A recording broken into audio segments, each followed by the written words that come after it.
mkoa wa Mjini Magharibi.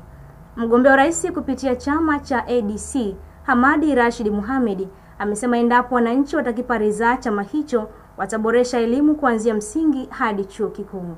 Chuki Mwinjuma ana taarifa zaidi.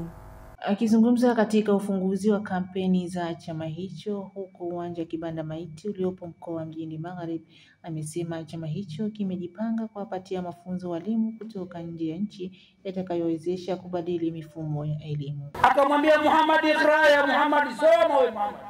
Hajampa sala, hajampa chochote, soma kwanza. Ilmu Mwenyezi Mungu akaifanya jambo la pili ili sisi tuwe makhalifa wa dunia. Ukhalifa unapata wapi kama huna ilmu? Kwa hiyo ilmu ni jambo la pili. Bahati mbaya sana. Bahati mbaya sana. Mimi nimesoma Quran class na mwalimu wangu Hilmasa marehemu Mwalimu Khamas akinifundisha kuandika Kiarabu ndani ya darasa la 3 na la 4. Mfumo wa elimu ulikuwa jumuishi. Leo mfumo wa elimu wa dini umeachwa, halafu nasema mila na desturi zimeharibika. Zimeharibika, watoto hawapati malezi, wanaenda tuition na kubeba mikoba mgongoni. Au sio kweli?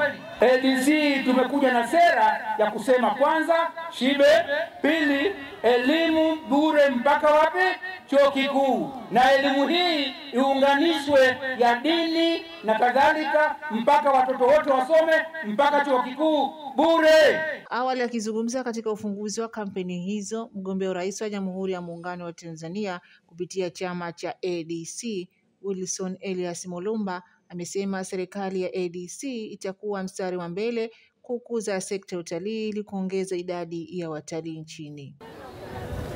Lakini pia tunakwenda kuifungua Zanzibar kwa utalii. Ukienda nchini Singapore, kivutio pekee cha utalii walichokuwa nacho ni hoteli yao ya Marina Bay hoteli. Ukienda kwenye hifadhi zao utagundua hakuna zaidi ya tumbili, hawana aina nyingine yote ya wanyama.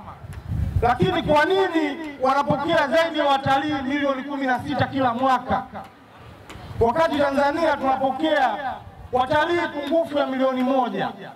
Lazima tuweze kufanya kazi katika hili. Na pia tutaleta meli za kisasa za kusafirisha watalii kutoka Zanzibar, tukiunganisha na hifadhi zetu ambazo zipo katika bahari ya Hindi. Tunayo Saadani, hifadhi ya Saadani, tutaiunganisha na Zanzibar.